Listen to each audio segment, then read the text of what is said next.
ഇന്ന് നമ്മൾ ചെയ്യാൻ പോകുന്നത് ഒരു അൺബോക്സിംഗ് വീഡിയോ ആണ്. Redmi Note 10 എന്ന ഫോണാണ് ഇന്ന് നമ്മൾ അൺബോക്സ് ചെയ്യാൻ പോകുന്നത്.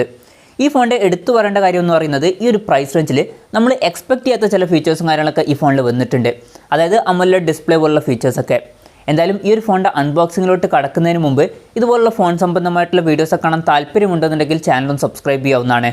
പിന്നെ അടുത്ത് വരുന്ന ഒരു ബെല്ലൈക്കണും കൂടി എനേബിൾ ചെയ്ത് വെച്ചാൽ ഞാൻ വീഡിയോസ് അപ്ലോഡ് ചെയ്യുമ്പോൾ തന്നെ നിങ്ങൾക്കതിൻ്റെ നോട്ടിഫിക്കേഷൻ ലഭിക്കുന്നതായിരിക്കും.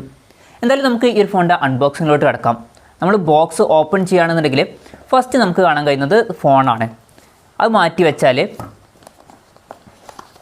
ഒരു ബോക്സ് കാണാം. ആ ഒരു ബോക്സിൻ്റെ ഉള്ളിൽ നമുക്ക് TPU കേസ് ലഭിക്കുന്നുണ്ട്. TPU കേസ് കഴിഞ്ഞാൽ പിന്നെ ചില ഡോക്യുമെൻറ്റേഷൻസും കാര്യങ്ങളൊക്കെ വരുന്നുണ്ട്. പുറത്ത് സിം ഇജക്ടർ ടൂളും വരുന്നുണ്ട്. ഇനി ഇതിൻ്റെ അടിയിലായിട്ട് ചാർജർ വരുന്നുണ്ട്. ചാർജറിൻ്റെ കാര്യം പറയുകയാണെങ്കിൽ ഈ ഫോണിൽ 33 വാട്ടിൻ്റെ ചാർജറാണ് കൊടുത്തിട്ടുള്ളത്. ഇവിടെ നിങ്ങൾക്ക് നോക്കിയാൽ മനസ്സിലാവും. ഇത് വളരെ നല്ലൊരു കാര്യം തന്നെയാണ്. കാരണം ഈ ഒരു പ്രൈസ് റേഞ്ചിൽ 33 വാട്ടിൻ്റെ ഫാസ്റ്റ് ചാർജിങ് സപ്പോർട്ട് എന്നുള്ളത് തന്നെ വളരെ നല്ലൊരു കാര്യമാണ്. അതിന് പുറമെ ബോക്സിൽ 33 വാട്ടിൻ്റെ ചാർജറും കൊടുത്തിട്ടുണ്ട്. പിന്നെ വരുന്നത് കേബിളാണ്, ചാർജിങ് കേബിളാണ്. ഇത് Type-C ചാർജിങ് കേബിളാണ് ഈ ഫോണിൽ കൊടുത്തിരിക്കുന്നത്. അപ്പോൾ ഇതൊക്കെയാണ് ഈ ഫോണിൻ്റെ ബോക്സിൽ വരുന്ന കണ്ടൻസ്. ഇനി ഈ ഒരു ഫോൺ കണ്ടൻസ് ഒക്കെ നമുക്ക് മാറ്റി വെക്കാം. പിന്നെ നമ്മൾ നേരത്തെ പറഞ്ഞിരുന്നു ഇതിലൊരു TPU കേസ് ഉണ്ട് എന്നുള്ള കാര്യം. ആ ഒരു TPU കേസിൻ്റെ ക്വാളിറ്റിയുടെ കാര്യം പറയുകയാണെങ്കിൽ അത്യാവശ്യം തരക്കേടില്ലാത്ത നല്ല ക്വാളിറ്റി ഉള്ള ഒരു TPU കേസ് തന്നെയാണ് ഇതിൽ കൊടുത്തിട്ടുള്ളത്. ഇനി നമ്മൾ ഫോൺ ഓപ്പൺ ചെയ്യുകയാണെന്നുണ്ടെങ്കിൽ ഇതാണ് ഈ ഒരു ഫോണ്. ഇതിൽ ഒരു വൈറ്റ് കളർ വേരിയൻ്റാണ് ഇപ്പോൾ ഞാൻ മേടിച്ചിട്ടുള്ളത്. ഈ ഒരു ഡിസൈൻ എനിക്ക് അത്യാവശ്യം ഇഷ്ടപ്പെട്ടിട്ടുണ്ട്. ഫോണിൻ്റെ ബാക്കിൽ ഒരു പുതിയ ഡിസൈനിലുള്ള ക്യാമറ മോഡ്യൂളാണ് കൊടുത്തിട്ടുള്ളത്. അതുപോലെ തന്നെ അടിയിൽ Redmi എന്നുള്ള ലോഗോ ഒക്കെ കൊടുത്തിട്ടുണ്ട്. പിന്നെ ഫ്രണ്ടിൽ പഞ്ചോൾ ഡിസ്പ്ലേക്കാണ് വരുന്നത്. ഈ ഒരു TPU കേസ് നമ്മൾ ഒന്ന് ഇട്ട് നോക്കുകയാണെന്നുണ്ടെങ്കിൽ അത്യാവശ്യം നല്ല കറക്റ്റായിട്ട് ഫിറ്റാവുന്ന ഒരു TPU കേസാണ് ഇതിൽ കൊടുത്തിട്ടുള്ളത്. അപ്പോൾ TPU കേസിൻ്റെ ക്വാളിറ്റിയുടെ കാര്യത്തിൽ ഓക്കെയാണ്. പിന്നെ കുറച്ച് ഫ്രണ്ടിലോട്ട് തള്ളി നിൽക്കുന്നുണ്ട്. അപ്പം അതും നല്ലൊരു കാര്യം തന്നെയാണ്. പെട്ടെന്ന് വീഴുകയാണെന്നുണ്ടെങ്കിൽ അത്ര പെട്ടെന്നൊന്നും ഗ്ലാസ് പൊട്ടാനുള്ള ചാൻസ് ഇല്ല. ഇപ്പോൾ നമ്മൾ ആ ഒരു TPU കേസ് മാറ്റിയിട്ടുണ്ട്. അതുപോലെ തന്നെ ഫോണൊന്ന് ബൂട്ടും ചെയ്തിട്ടുണ്ട്. ആദ്യം ഡിസൈൻ്റെ കാര്യം പറയുകയാണെങ്കിൽ ഫോണിൻ്റെ ബാക്കിൽ ഇവോൾവ് ഡിസൈൻ എന്ന പേരിൽ വിളിക്കുന്ന ഡിസൈനാണ് കമ്പനി കൊടുത്തിട്ടുള്ളത്. അതുപോലെ തന്നെ ലൈറ്റൊക്കെ തട്ടുന്ന സമയത്ത് ഈ ഒരു ക്യാമറ മോഡ്യൂളിൻ്റെ ഇവിടെ നമുക്ക് ഡിഫറെൻ്റ് ആയിട്ടുള്ള കളേഴ്സും കാര്യങ്ങളൊക്കെ കാണാൻ പറ്റും. ഡിസൈൻ എനിക്ക് പേഴ്സണലി ഇഷ്ടപ്പെട്ടിട്ടുണ്ട്. പിന്നെ അതുപോലെ പറയേണ്ട ഒരു കാര്യമാണ് ഇൻഹാൻഡ് ഫീല്. ഇപ്പം ഞാൻ Poco X3 എന്ന ഫോണാണ് യൂസ് ചെയ്യുന്നത്. അത്യാവശ്യം നല്ല വെയിറ്റുള്ള ഫോണാണ്. പക്ഷേ ഈ ഫോൺ അങ്ങനെയല്ല.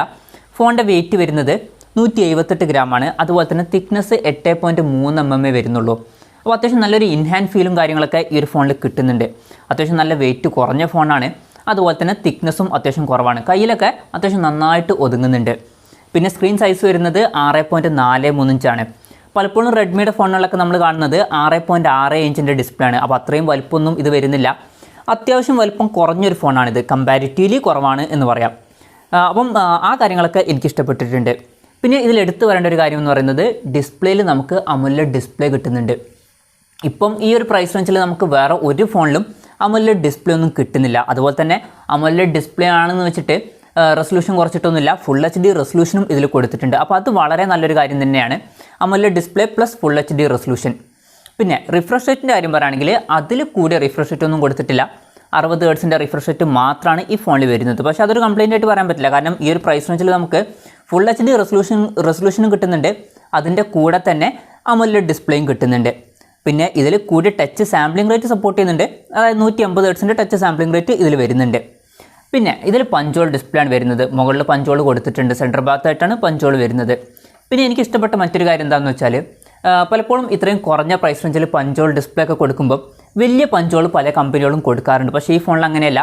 അത്യാവശ്യം ചെറിയൊരു പഞ്ചോളും കാര്യങ്ങളൊക്കെ തന്നെയാണ് ഈ ഫോണിൽ കൊടുത്തിട്ടുള്ളത്. അത് വളരെ നല്ലൊരു കാര്യം തന്നെയാണ്.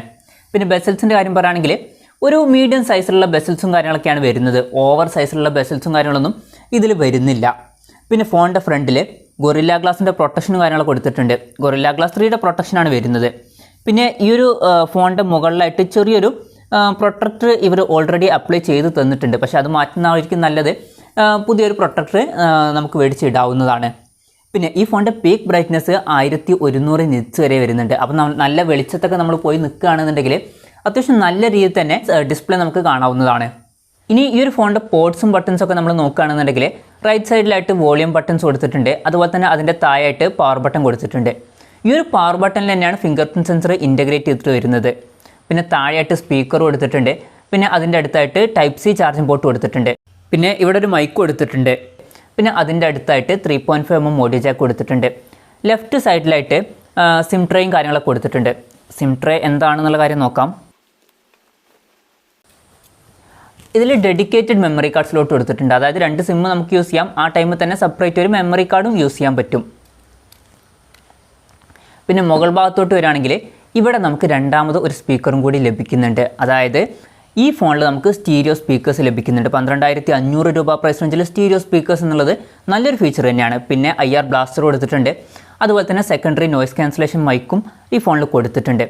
പിന്നെ ഈ ഒരു ഡിസൈൻ്റെ കാര്യത്തിലോട്ട് വരുമ്പോൾ ഇവിടെ കേർവ്ഡ് ആയിട്ടുള്ള എഡ്ജസും കാര്യങ്ങളൊക്കെയാണ് വരുന്നത് ഇവിടെ ബാക്ക് ഭാഗത്തായിട്ട്. അതൊക്കെ എനിക്ക് നന്നായി ഇഷ്ടപ്പെട്ടിട്ടുണ്ട്. കാരണം കയ്യിൽ പിടിക്കുമ്പോഴൊക്കെ നല്ലൊരു ഫീലും കാര്യങ്ങളൊക്കെ അത് തരുന്നുണ്ട്. പിന്നെ സോഫ്റ്റ്വെയറിൻ്റെ കാര്യം പറയുകയാണെങ്കിൽ ഇതിൽ ആൻഡ്രോയിഡ് 11 ബേസ് ആയിട്ടുള്ള MIUI സോഫ്റ്റ്വെയർ ആണ് കൊടുത്തിട്ടുള്ളത്. MIUI 12 സോഫ്റ്റ്വെയർ ആണ് ഇതിൽ വരുന്നത്. പിന്നെ നമ്മൾ ഫോൺ ഓപ്പൺ ചെയ്ത സമയത്ത് ഇതിൽ കുറേ ബ്ലോട്ട്വെയർസും കാര്യങ്ങളൊക്കെ വന്നിട്ടുണ്ട്. ഇപ്പോൾ നമ്മൾ നോക്കുകയാണെന്നുണ്ടെങ്കിൽ ആമസോൺ, ഫേസ്ബുക്ക്, പ്രൈം വീഡിയോ അങ്ങനെ കുറേ ആപ്പുകൾ വരുന്നുണ്ട്. നെറ്റ്ഫ്ലിക്സ് ഇങ്ങനെ കുറേ എക്സ്ട്രാ ആപ്പുകൾ ഇതിൽ ഇൻസ്റ്റാൾ ചെയ്തിട്ടുണ്ട്. എന്നാലും എനിക്ക് തോന്നുന്നു പഴയതിനെക്കാട്ടിലൊക്കെ റെഡ്മി അവരുടെ ഫോണുകളിൽ ബ്ലോട്ട്വെയർസ് ഇൻസ്റ്റാൾ ചെയ്യുന്നത് കുറച്ചിട്ടുണ്ട്. പക്ഷേ ഇപ്പോഴും ബ്ലോട്ട്വെയർസ് വരുന്നുണ്ട്. പിന്നെ ഇത് വേണമെന്നുണ്ടെങ്കിൽ നമുക്ക് അൺഇൻസ്റ്റാൾ ചെയ്യാം. അതിനുള്ള ഓപ്ഷൻസും കാര്യങ്ങളൊക്കെ ഇതിൽ കൊടുത്തിട്ടുണ്ട്. അത് നല്ലൊരു കാര്യം തന്നെയാണ്. പ്രോസസ്സറിൻ്റെ കാര്യം പറയുകയാണെങ്കിൽ ഇതിൽ സ്നാപ്ഡ്രാഗൺ 678 എന്ന പ്രോസസ്സറാണ് വരുന്നത്. ഈ ഒരു പ്രൈസ് റേഞ്ചിൽ ഇത് തിരക്കില്ലാത്ത നല്ലൊരു പ്രോസസ്സർ തന്നെയാണ്. അഡ്രീനോ 612 എന്നുള്ള GPU ഒക്കെ ഇതിൽ കൊടുത്തിട്ടുണ്ട്. പിന്നെ ഇനീഷ്യലി ഞാൻ യൂസ് ചെയ്ത സമയത്ത് കാര്യമായിട്ട് ഹാങ്ങും കാര്യങ്ങളൊന്നും ഇതിൽ കണ്ടിട്ടില്ല. അത് സ്വാഭാവികമായിട്ട് അങ്ങനെ തന്നെയാണ്. ഒരു ഫോൺ നമ്മൾ ആദ്യമായിട്ട് ഓപ്പൺ ചെയ്യുമ്പോൾ കാര്യമായിട്ടുള്ള ഹാങ്ങും കാര്യങ്ങളൊന്നും അതിൽ കാണാൻ പറ്റില്ല. എന്തായാലും ഇതിനെ പറ്റിയിട്ടുള്ള കൂടുതൽ കാര്യങ്ങളൊക്കെ നമ്മൾ ടെസ്റ്റ് ചെയ്യുന്നതായിരിക്കും. ഇതിൻ്റെ ഗെയിമിംഗ് റിവ്യൂ ഒക്കെ നമ്മൾ ചെയ്യുന്നതായിരിക്കും. അപ്പോൾ അതുപോലുള്ള വീഡിയോസ് കാണാൻ താല്പര്യമുണ്ടെന്നുണ്ടെങ്കിൽ ചാനലൊന്ന് സബ്സ്ക്രൈബ് ചെയ്യാവുന്നതാണ്. പിന്നെ ഇതിൽ LPDDR4Xൻ്റെ റാമാണ് ഉപയോഗിച്ചിട്ടുള്ളത്. അതുപോലെ തന്നെ UFS 2.2 സ്റ്റോറേജ് ടൈപ്പും ഇതിൽ കൊടുത്തിട്ടുണ്ട്. ഈ ഒരു പ്രൈസ് റേഞ്ചിൽ UFS 2.2 സ്റ്റോറേജ് ടൈപ്പ് എന്നുള്ളത് നല്ലൊരു കാര്യം തന്നെയാണ്. പിന്നെ എനിക്ക് ഇഷ്ടപ്പെട്ട മറ്റൊരു കാര്യം എന്താണെന്ന് വെച്ചാൽ നമ്മൾ ടൈപ്പ് ചെയ്യുന്ന സമയത്ത് നല്ലൊരു ഹാപ്റ്റിക് ഫീഡ്ബാക്ക്, അതായത് നല്ല വൈബ്രേഷൻ എഫക്റ്റും കാര്യങ്ങളൊക്കെ നമുക്ക് ഇതിൽ കിട്ടുന്നുണ്ട്. ഇപ്പോൾ എന്തെങ്കിലുമൊക്കെ ടൈപ്പ് ചെയ്യുമ്പോൾ നല്ലൊരു വൈബ്രേഷൻ എഫക്റ്റ് നമുക്ക് കിട്ടുന്നുണ്ട്. ക്യാമറയുടെ കാര്യം പറയുകയാണെങ്കിൽ ഫോണിൻ്റെ പിന്നിൽ ക്വാഡ് ക്യാമറ സെറ്റപ്പാണ് കൊടുത്തിട്ടുള്ളത്. 48 മെഗാ പിക്സൽ മെയിൻ ക്യാമറ സെൻസറാണ് ഇതിൽ വരുന്നത്. ഇത് സോണി IMX582ൻ്റെ സെൻസറാണ്. പിന്നെ 8 mega pixel ultra wide angle ലെൻസും 2 മെഗാ പിക്സൽ മാക്രോ ലെൻസും അതുപോലെ തന്നെ 2 മെഗാ പിക്സൽ ഡെപ്ത് സെൻസറും കൊടുത്തിട്ടുണ്ട്. ഫ്രണ്ടിൽ 13 മെഗാ പിക്സൽ സെൽഫി ക്യാമറയാണ് ഈ ഫോണിൽ കൊടുത്തിട്ടുള്ളത്. ക്യാമറ ആപ്പിൻ്റെ കാര്യം പറയുകയാണെങ്കിൽ കുറേ ഫീച്ചേഴ്സും കാര്യങ്ങളൊക്കെ ആപ്പിൽ കൊടുത്തിട്ടുണ്ട്. ഇതിൽ പ്രോ മോഡൊക്കെ സപ്പോർട്ട് ചെയ്യുന്നുണ്ട്.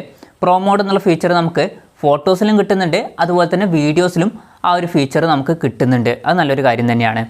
പിന്നെ ഇതിൽ സ്ലോ മോഷൻ വീഡിയോ റെക്കോർഡിംഗ് ഒക്കെ സപ്പോർട്ട് ചെയ്യുന്നുണ്ട്. അതുപോലെ ടൈം ലാപ്സ് ഇതുപോലുള്ള ഫീച്ചേഴ്സൊക്കെ വരുന്നുണ്ട്. പിന്നെ ക്യാമറ പെർഫോമൻസിനെ കുറിച്ചിട്ടുള്ള കൂടുതൽ കാര്യങ്ങൾ നമ്മൾ ഫൈനൽ റിവ്യൂവിൽ പറയുന്നതായിരിക്കും. ഇപ്പം എന്തായാലും കുറച്ച് ഫോട്ടോസ് ഇവിടെ പോസ്റ്റ് ചെയ്യുന്നുണ്ട്.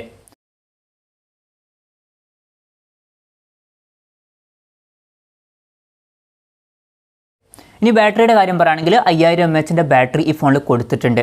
അത് നല്ലൊരു കാര്യം തന്നെയാണ്. പ്രത്യേകിച്ച് ഈ ഒരു ഫോണിൻ്റെ വെയിറ്റ് 178 ഗ്രാമേ വരുന്നു എന്നുള്ള കാര്യം കൂടി നമ്മൾ കൺസിഡർ ചെയ്യുകയാണെങ്കിൽ 5000 mAh ബാറ്ററി എന്നുള്ളത് വളരെ നല്ലൊരു കാര്യം തന്നെയാണ്. തരക്കേടില്ലാത്ത ബാറ്ററി ബാക്കപ്പും കാര്യങ്ങളൊക്കെ നമുക്ക് കിട്ടേണ്ടതാണ്. ആ ഒരു കാര്യങ്ങളൊക്കെ നമ്മൾ ഫൈനൽ റിവ്യൂവിൽ പറയുന്നതായിരിക്കും. പിന്നെ ഇതിൽ 33 വാട്ടിൻ്റെ ചാർജിങ് സപ്പോർട്ട് ചെയ്യുന്നുണ്ട്. അതുപോലെ തന്നെ ബോക്സിൽ നമ്മൾ നേരത്തെ പറഞ്ഞു 33 വാട്ടിൻ്റെ ഫാസ്റ്റ് ചാർജർ ഇതിൽ കൊടുത്തിട്ടുണ്ട്. സൗണ്ട് ക്വാളിറ്റിയുടെ കാര്യം പറയുകയാണെങ്കിൽ നമ്മൾ നേരത്തെ പറഞ്ഞു ഇതിൽ ഡ്യുവൽ സ്റ്റീരിയോ സ്പീക്കേഴ്സ് കൊടുത്തിട്ടുണ്ട്. നമുക്ക് ജസ്റ്റ് സൗണ്ട് ക്വാളിറ്റി ഒന്ന് ചെക്ക് ചെയ്ത് നോക്കാം.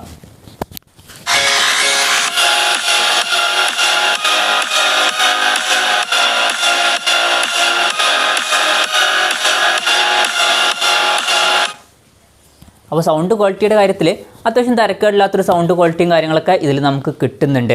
ഞാൻ ഇതിൽ സാറ്റിസ്ഫൈഡ് ആണ്. പിന്നെ നമ്മൾ നേരത്തെ പറയാൻ വിട്ടുപോയൊരു കാര്യം, എൻ്റെ കയ്യിലുള്ളത് 4 GB റാം 64 GB ഇൻറ്റേർണൽ വെർഷനാണ്. ഇതിൻ്റെ വില വരുന്നത് 12500 രൂപയാണ്. പിന്നെ ഒരു 6 GB റാം 128 GB ഇൻറ്റേർണൽ വെർഷനും വരുന്നുണ്ട്. അതിൻ്റെ വില വരുന്നത് 14500 രൂപയാണ്. ആമസോൺ വഴിയായിരിക്കും ഈ ഫോൺ നമുക്ക് മേടിക്കാൻ കഴിയുക. അതിൻ്റെ ലിങ്കും കാര്യങ്ങളൊക്കെ താഴെ ഞാൻ ഡിസ്ക്രിപ്ഷനിൽ കൊടുക്കുന്നുണ്ട്. താല്പര്യം ഉണ്ടെന്നുണ്ടെങ്കിൽ ഒന്ന് ചെക്ക് ചെയ്യാവുന്നതാണ്. എന്തായാലും ഈ ഒരു ഫോണിൻ്റെ ഇനീഷ്യൽ ഇംപ്രഷൻ എന്താണെന്ന് വെച്ചാൽ അത്യാവശ്യം തിരക്കില്ലാത്ത നല്ലൊരു ഫോണായിട്ടാണ് എനിക്ക് ഫീൽ ചെയ്തിട്ടുള്ളത്. പിന്നെ എനിക്കിതിൽ ഏറ്റവും ഇഷ്ടപ്പെട്ട കാര്യങ്ങൾ എന്താണെന്ന് വെച്ചാൽ ഈ ഒരു പ്രൈസ് റേഞ്ചിലും അത്യാവശ്യം ചെറിയൊരു പഞ്ചുകൾ ഇതിൽ കൊടുത്തിട്ടുണ്ട്. അതുപോലെ തന്നെ ഇതിൽ നമുക്ക് AMOLED ഡിസ്പ്ലേ ലഭിക്കുന്നുണ്ട്. സാധാരണ ഈ ഒരു പ്രൈസ് റേഞ്ചിൽ കാണാത്തൊരു ഫീച്ചറാണിത്. അതുപോലെ തന്നെ സ്റ്റീരിയോ സ്പീക്കേഴ്സും ഇതിൽ കൊടുത്തിട്ടുണ്ട്. പിന്നെ ഇൻഹാൻഡ് ഫീൽ അതും എനിക്ക് അത്യാവശ്യം നല്ല ഇഷ്ടപ്പെട്ടിട്ടുണ്ട്. കാരണം അത്യാവശ്യം കയ്യിൽ ഒതുങ്ങുന്നൊരു ഫോണാണ്. അതുപോലെ തന്നെ വെയിറ്റും അത്യാവശ്യം കുറവാണ്. അതുപോലെ തിക്നെസ്സും അത്യാവശ്യം കുറവ് തന്നെയാണ്. പിന്നെ ഇതിൻ്റെ ഫൈനൽ റിവ്യൂസ് നമ്മൾ പോസ്റ്റ് ചെയ്യുന്നതായിരിക്കും. ആ ഒരു വീഡിയോ കാണാൻ താല്പര്യമുണ്ടെന്നുണ്ടെങ്കിൽ ചാനലും സബ്സ്ക്രൈബ് ചെയ്യാവുന്നതാണ്.